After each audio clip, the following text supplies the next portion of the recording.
Now, an investigation by the Guardian newspaper this week has revealed that King Charles and the late Queen Elizabeth received about £1 billion from a number of estates. He succeeds me as Duke of Cornwall and takes on the responsibilities for the Duchy of Cornwall, which I have undertaken for more than 5 decades. Just days after Balmoral's value was quietly placed at more than £80 million in internal estate papers, Queen Camilla stunned courtiers with a request: redirect part of it to her daughter, Laura Lopes. What began as a private appeal at Highgrove quickly escalated into one of the most sensitive inheritance disputes the monarchy has faced since Queen Elizabeth's passing.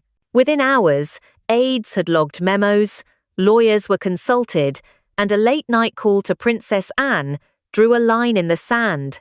Balmoral must remain with William, Catherine, and their children. The message was unmistakable. Catherine's place as the future of the monarchy had been reinforced, while Camilla's ambition cast her once again as the outsider. And in the silence that followed, Charles found himself trapped between love and duty, knowing this decision could define the legacy of his reign. Welcome, and thank you for joining us. Before we dive deeper, don't forget to like, subscribe, and share your thoughts in the comments. Now, let's take you inside the private walls of Highgrove, where this drama first unfolded. It began innocently enough. A family lunch at Highgrove, late September. Charles, visibly weary after weeks of state obligations, sat down for a quiet meal. The staff moved in and out with the usual discretion, but then Camilla, poised as ever, shifted the conversation. She praised her daughter Laura, discreet, loyal, unscathed by scandal. And then, almost casually, she asked, "Why not ensure Laura receives part of Balmoral?" An aide who witnessed the exchange later confided, "It was like a thunderclap. The moment she said Balmoral, the table froze. Everyone knew she had crossed into sacred territory. Balmoral is not just land, it is the late Queen Elizabeth's sanctuary, the home where she spent her final days, and the crown jewel of the Windsor private estate portfolio. Its estimated worth, more than £80 million, makes it one of the most valuable symbols of continuity in the monarchy." Charles, according to insiders, didn't flinch. He set his fork down, took a sip of water, and listened. Camilla pressed on. "Laura stood by me when the world turned against us. Why must Catherine always inherit by default? Why can't loyalty be recognized alongside bloodline?" Royal commentator Simon Aldridge summed it up this way: "Camilla wasn't just asking for money, she was asking to rewrite the rules of belonging. If Balmoral moved into her side of the family, it would fracture the narrative the monarchy depends on." By evening, whispers were already moving beyond Highgrove. Senior aides drafted notes. Lawyers reviewed documents. A palace source explained, "Whenever inheritance is discussed, it's immediately recorded. These conversations can have political consequences, especially with Parliament watching royal finances so closely." That night, Charles picked up the phone and called Gatcombe Park. Princess Anne answered. On the line, her brother laid out the dilemma. Camilla wants Balmoral shared with Laura. Anne's response, by all accounts, was firm and immediate. "No, Balmoral stays in the direct line, always. To do otherwise would destroy trust in the crown." Another insider described Anne's tone as cutting steel. She reminded Charles of the risks. William's loyalty, already under strain. Catherine's role, cemented in the public imagination as the monarchy's stabilizer. And the press, ready to seize on any hint of favoritism toward Camilla. By dawn, the machinery of the palace had absorbed the shock. Internal memos confirmed, current dispositions remain unchanged. Balmoral is secure for William, Catherine, and their heirs. Charles said nothing to Camilla right away, but his silence spoke volumes. Royal financial analyst Margaret Dunn told us, "This isn't only about an £80 million estate, it's about signalling who belongs in the monarchy's future. Protecting Balmoral for Catherine and William means preserving the Windsor brand itself." And so, the battle lines were drawn. On one side, Camilla, fueled by maternal devotion and the desire to secure her daughter's legacy. On the other, Charles and Anne, guardians of continuity. Hovering above them all, Catherine, absent from the conversation, yet more central than anyone else. This was not the end of the story. This was only the spark, a single request that exposed the fragile balance of love, duty, and legacy inside Britain's most famous family. And as we continue, we'll reveal how Camilla's quiet plea turned into a full-blown power struggle, and how Catherine, without ever entering the room, became the monarchy's silent victor. The spark lit at Highgrove did not die quietly. By the next morning, news of Camilla's request had seeped into palace corridors, carried in whispers by aides and advisors who knew the gravity of what they had heard. Balmoral, valued at over £80 million, had suddenly become more than an estate. It was now the symbol of a battle over the monarchy's very future. William was informed almost immediately. According to one senior courtier, he was furious, not because of the money. William has wealth and estates of his own, but Balmoral was his grandmother's sanctuary. For him, this was sacred ground, and the idea of shifting it to Camilla's daughter felt like a betrayal of her memory. Sources say William confronted his father at Clarence House days later. He spoke plainly, his voice tense. "Balmoral is where Mother found peace. You cannot take that from Kate and the children." The remark reportedly struck Charles deeply. He had hoped to avoid pulling William into the dispute so soon, but the truth was unavoidable. Catherine, meanwhile, kept her composure. Recovering strength after months out of the spotlight, she continued her public appearances with quiet determination. At a local charity event in Windsor, she smiled, shook hands, and spoke warmly to families. No one in the crowd knew she had just become the silent center of a crisis. One aide told us, "Her strength lies in her calm. She doesn't need to say anything.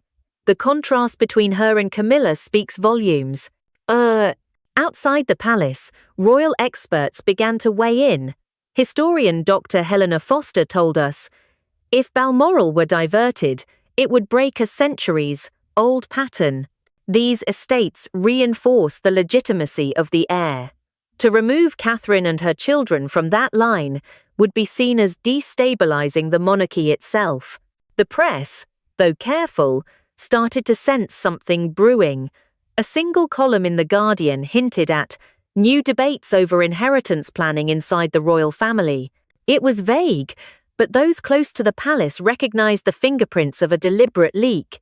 As one insider put it, "When you see those words in print, it means someone wants the public to start paying attention." Anne, unflinching, doubled down. According to aides, she called her brother again that week, her voice sharp. "Charles, don't let sentiment cloud your judgment. You cannot give Camilla what she wants. Balmoral is non-negotiable."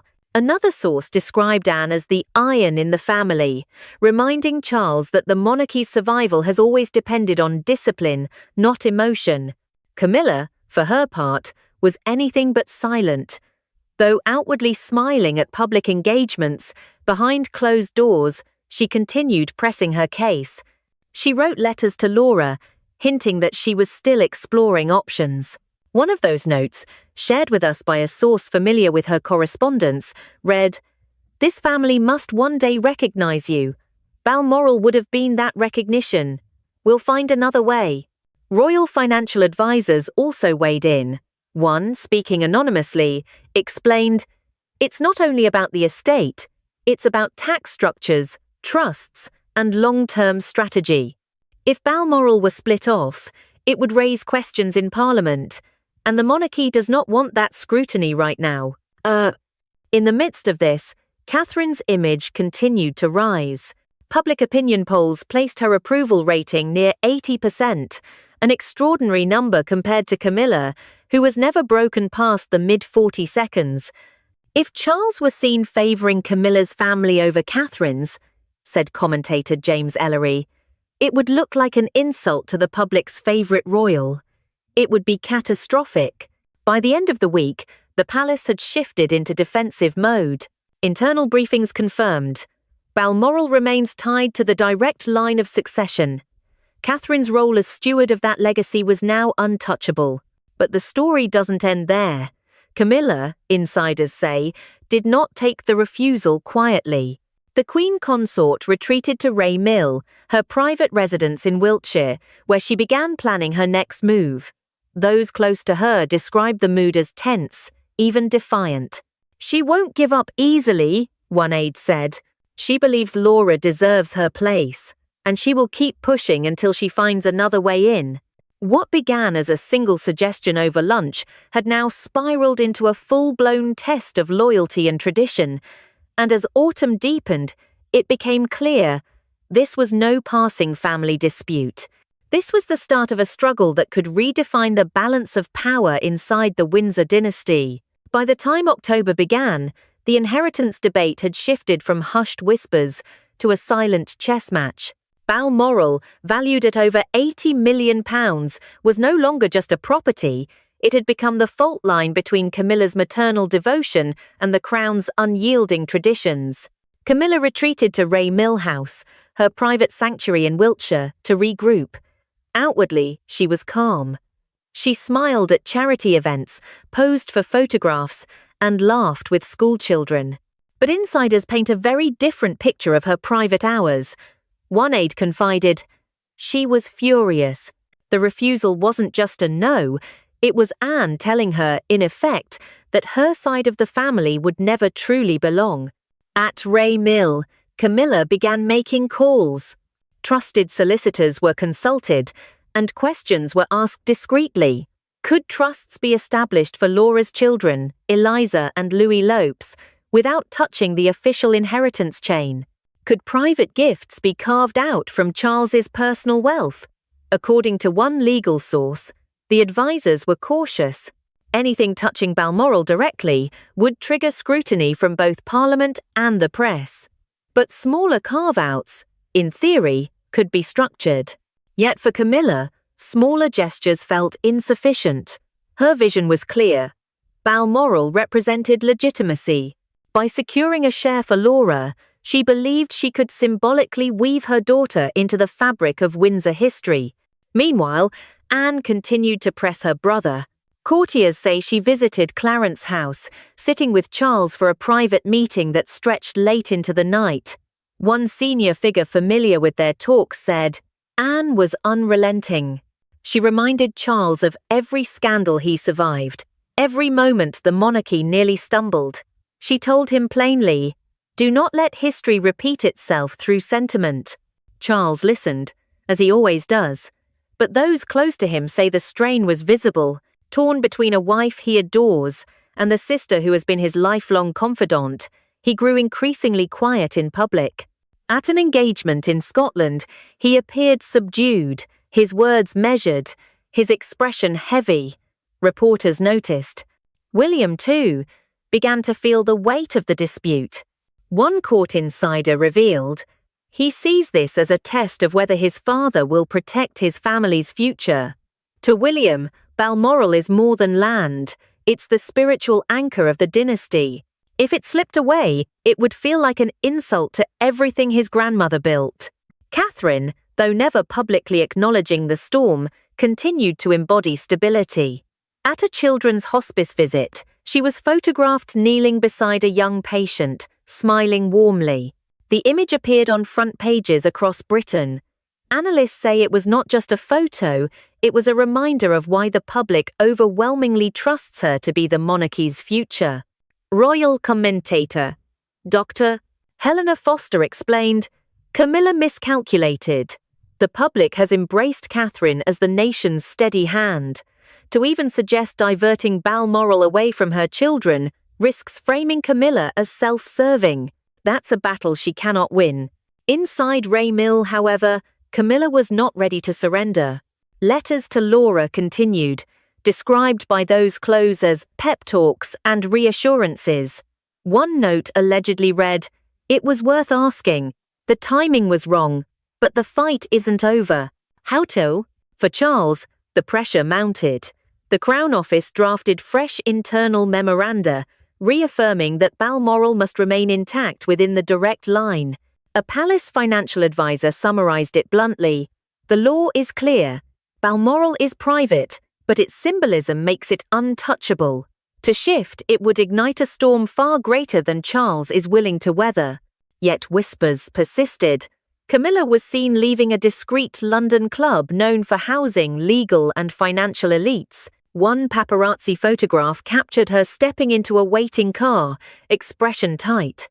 It fueled speculation. Was she meeting with advisors to plot another route? Meanwhile, Anne's profile began to rise. Media outlets noted her increasing visibility beside Charles at engagements. Analysts saw it as a calculated message. The king was leaning on his sister for stability, not on Camilla. A headline in the Times put it plainly: Anne, not Camilla, emerges as Charles's true confidant. As the weeks passed, the battle hardened into silence. Camilla continued to play the role of consort, smiling in public but growing increasingly isolated in private.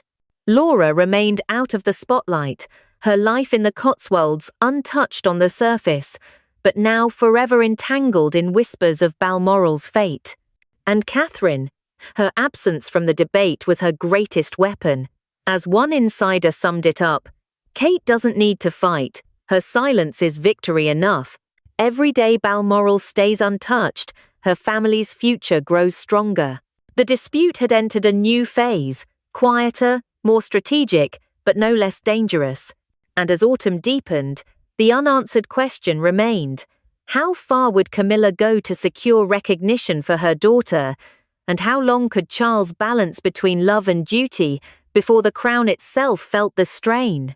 By early October, the inheritance dispute had become more than a private family argument. Balmoral, valued at over £80 million, was now the unspoken backdrop to every royal appearance, and at the centre of it all stood Catherine, Princess of Wales. Her calendar, which only months ago had been cleared due to illness, was suddenly active again. On September 8, Catherine and William visited the National Federation of Women's Institutes at Sunningdale. It was a carefully chosen event, rooted in community and heritage, and one that quietly reinforced Catherine's alignment with the late Queen, who herself had long been a supporter of the Women's Institute. The photographs told their own story. Catherine, smiling warmly, speaking with local women about their projects, and William standing protectively at her side. One palace aide later remarked, "It was a return, but not a showy one. Everything about it said, continuity." Ugh. Days later, the couple appeared at the Natural History Museum in London, highlighting the urban nature movement, a programme encouraging young people to reconnect with green spaces. Catherine, dressed in understated earth tones, walked through the gardens with school children, bending down to listen closely to their descriptions of wildlife habitats. A parent who attended the event described the moment, "She wasn't talking down to them, she was with them. That's why people trust her." And trust her they do. Recent polling by YouGov placed Catherine's approval rating near 80%, a number unmatched by any other senior royal. Camilla, by comparison, hovered around the mid-40 seconds. The numbers were stark, and the optics sharper still. Royal analyst James Ellery put it bluntly, "Every time Catherine steps out, she makes the Balmoral question redundant. Why debate who should inherit when the public has already chosen their queen?" Yet behind palace walls, the question was far from redundant. Lawyers continued to circulate documents, confirming that Balmoral would remain tied to William and Catherine's line. Anne, ever the enforcer, convened senior courtiers at Gatcombe Park to drive the point home. According to one insider present, her words were sharp. "There must be no ambiguity. Balmoral is not negotiable. It belongs to the heirs, William, Catherine, the children." William, increasingly vocal, reinforced his position with his father. According to a confidant, his frustration was palpable. "This is about legacy. Balmoral was my grandmother's sanctuary. To even suggest diverting it dishonours her memory." In public, Catherine never addressed Balmoral directly. but her symbolism spoke volumes.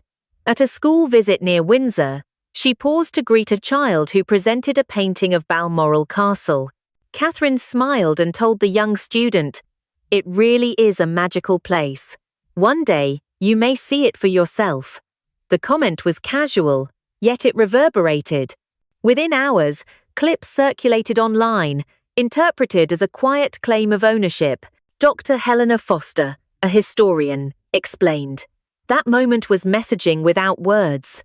Catherine framed Balmoral as part of her family's story. She didn't need to declare it, it was implied, and the public picked it up instantly. Camilla, meanwhile, sought to reassert her role through charity engagements. In late September, she attended a literacy event in Bath, reading to children and speaking passionately about the importance of education. Cameras caught her smiling, but aides close to her say her mood was different behind the scenes. She mentioned legacy at least 3 times that week, one staffer told us. Not just about her own work, but about what her family would mean in the history books. And to do. Yet her absence was noticed in the places that mattered most. When Charles toured Scotland with Anne in early October, they made a point of visiting Balmoral. Photographs of the siblings walking the estate grounds together were splashed across newspapers. Camilla was nowhere in sight. The symbolism was deliberate. It reminded the country who truly stands on Balmoral, one commentator said. Charles and Anne, guardians of tradition, not Camilla. The press narrative sharpened. Headlines like Kate's quiet power and steady hand at the helm dominated broadsheets.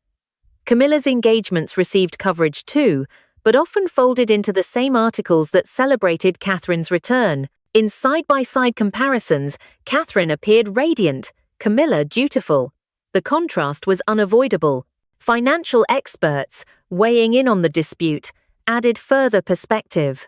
Margaret Dunn, who has advised noble estates, explained, "Carving Balmoral into trusts or side gifts would be disastrous. The symbolism is too great. The only way forward is to keep it intact for the direct heirs." Catherine's family represents that continuity. Even within palace circles, the shifting dynamic was clear. A senior aide described Charles's mood as conflicted. He writes affectionate notes to Camilla, reminding her of his devotion, but at the same time, he aligns with Anne and William on the inheritance. He knows survival of the monarchy demands it. Anne's influence grew stronger by the day. Reporters noted her increasing presence alongside Charles, particularly during Scottish engagements. Some interpreted it as a subtle sidelining of Camilla. One insider put it bluntly, "Anne is the shield, Camilla is the liability, and Charles knows it." Through it all, Catherine remained unshaken. She didn't fight for Balmoral. She didn't need to. Her composure, her symbolism, her connection with the public were enough. Every handshake, every school visit, every moment of calm reinforced her claim, not by demand, but by presence. As autumn deepened, the monarchy was recalibrating before the world's eyes. Balmoral had become more than property.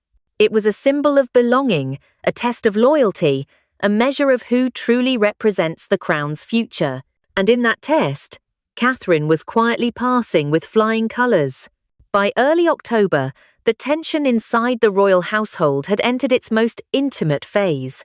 Balmoral, valued at more than £80 million, was no longer just under debate. It was now a test of wills, between Camilla seeking recognition for her daughter and Charles, William, Catherine, and Anne defending the invisible lines of monarchy.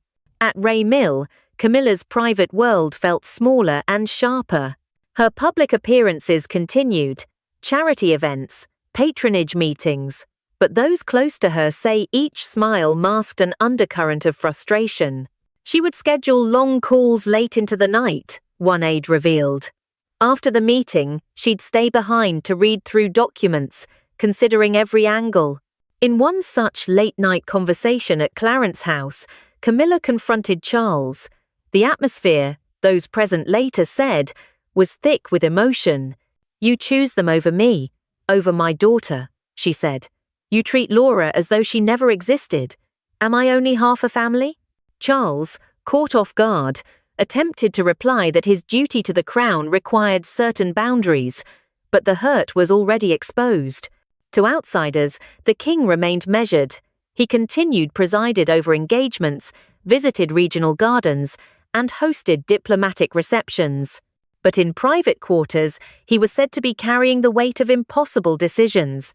A court insider told us, he writes Camilla notes of affection, reminding her of years together, while also drafting legal briefs affirming no change to Balmoral's destiny. While Camilla's inner frustration grew, William, her stepson, began to take a firmer stand.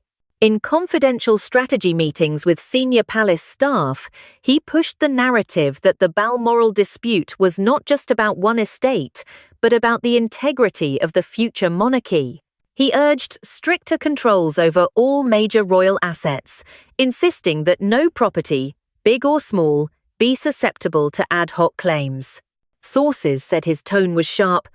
"We cannot allow precedent to be set here," he told aides. Catherine, though still appearing selectively, remained silent on Balmoral. Her public role, however, became increasingly symbolic. At a recent patronage event, she was unexpectedly highlighted as a central figure. Meanwhile, she also used social media to publicly acknowledge and support the English women's rugby team ahead of their final, aligning with her patronage role. Observers saw this as deliberate, reminding the public of her presence, her causes, and her grace under pressure. The contrast was becoming more visible. Camilla's appearances drew polite applause, but often in the same articles praising Catherine's return to form. An editorial in a leading newspaper recently noted, "Kate's gentle resurgence overshadows even the Queen Consort's efforts." Inside palace walls, Anne remained the steadfast barrier. In a meeting convened early in October at Gatcombe Park, she reiterated to senior courtiers, "We cannot let legacy be rewritten in private lunch conversations." Insiders say she even visited Charles at Balmoral, walking the grounds with him as they discussed inheritance plans. Her presence was not incidental. She was reinforcing that those lands, those walls, must remain under the future line.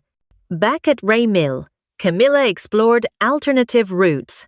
Legal briefs were drawn to see whether smaller private assets, art collections, lesser estates, trust funds could be leveraged without touching Balmoral. A financial advisor close to the discussions said, "She is pragmatic. Balmoral may be untouchable, but she's looking for what can be salvaged to signal legitimacy." Ind 4. Yet each mapped plan felt restricted by the invisible force of public sentiment and royal tradition.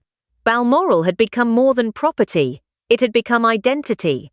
Every time Camilla tried to push, Catherine's public momentum and William's backing made her efforts weaker in comparison. Charles, meanwhile, walked a tightrope. In private, he would express sympathy and frustration to Camilla. In public, he sided with tradition. A royal aide recalled a moment when Charles walked alone through the gardens at Clarence House, looking at a portrait of Balmoral on his desk. Those following said his face was hollow, as if he were seeing the conflict's cost. The kingship and the crown were not abstract ideas. They were architecture, land, legacy. Camilla's push now felt like pushing against centuries. The palace was rigid in response, upright in tradition. As the first weeks of October passed, Catherine's return to public life and her popular support began to tilt the invisible scale. Even silence became her ally. Every time she stepped out in public, she reminded the world of who she is and who Balmoral, symbolically, should remain for. But Camilla was far from quiet defeat. Insiders warn, when someone feels marginalized, they find new paths. Camilla is studying, planning, watching every opening. In the quiet halls of Windsor, the foundations of the monarchy were trembling, not with scandal, but with questions. Who belongs? Who protects? Who deserves? And in that tremor, Catherine's calm, William's resolve, Anne's force, and Camilla's ambition clashed. Early October was not the climax. It was the turning point. The question now no longer was, will Balmoral stay in the line? But, how far will Camilla push, and can the crown endure the strain before the world sees the war inside? Insiders say the king has not formally communicated his final decision to Camilla. One senior courtier explained, Charles is leaning heavily toward protecting Balmoral for the direct heirs, but he has not closed the door completely. That is his style. Avoid confrontation until there is no other choice. Camilla, meanwhile, continues to press quietly. At Ray Mill, she is said to be drafting letters to advisors and speaking regularly with Laura. One aide described her mood as resolute, not defeated. She knows Balmoral may be untouchable, the aide added, but she believes persistence might yield concessions elsewhere. Other estates, art collections, private funds. She sees the fight as broader than one castle. Anne remains unwavering. At Gatcombe Park, she has reportedly told confidantes that her brother cannot afford a mistake now. Analysts expect Anne to play an even greater role in reinforcing tradition if the king shows hesitation. Royal historian Dr. Helena Foster noted, Anne embodies the crown's steel. She will not allow Balmoral to be carved out, not under her watch. William has become more vocal in his private conversations. Friends say he has expressed frustration with the back and forth inside the palace. According to one source, William is clear. For him, Balmoral is sacred. He won't compromise. If the king shows any sign of wavering, William will step in directly. And Catherine, her position has only grown stronger. Though she has not commented on Balmoral, her recent public appearances have reinforced her image as the monarchy's stabilizer. At the Women's Institute in Sunningdale, at the Natural History Museum, and during school visits near Windsor, her calm presence has drawn widespread admiration. Polling consistently places her near 80% approval, numbers that make any move against her family's inheritance politically impossible. Royal analyst James Ellery explained, This is the unspoken reality. The king could not divert Balmoral to Camilla's family even if he wanted to. Catherine's popularity makes that decision toxic. The public has already chosen her as the future queen. Financial advisors close to the crown echo the sentiment. One noted, even floating the idea of splitting Balmoral has triggered internal reviews. If it were pursued, it could open the door to parliamentary oversight of all royal finances. The risk is extraordinary.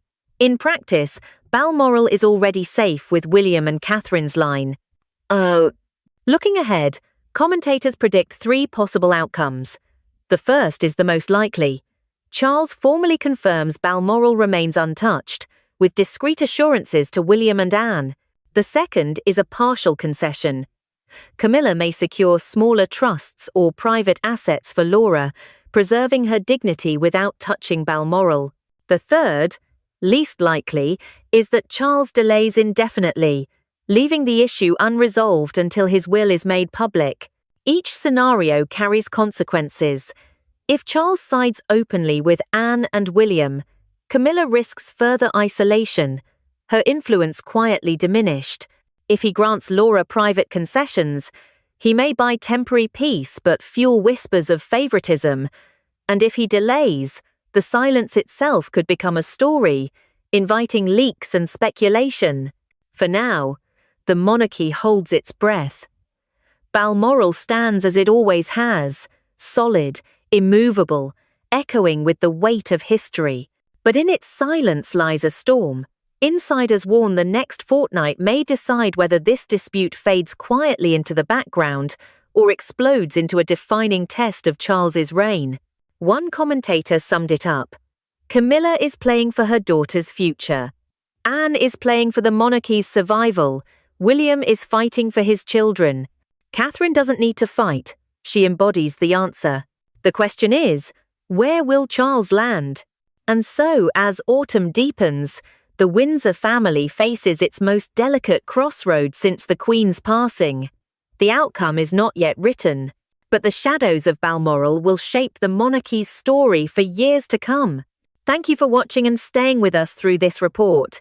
If you found this coverage insightful, Don't forget to like this video, subscribe to the channel, and share your views in the comments below. What do you think will happen next? Will Charles side with tradition, or will Camilla still find a way to push through? Your thoughts matter, and we'd love to hear them.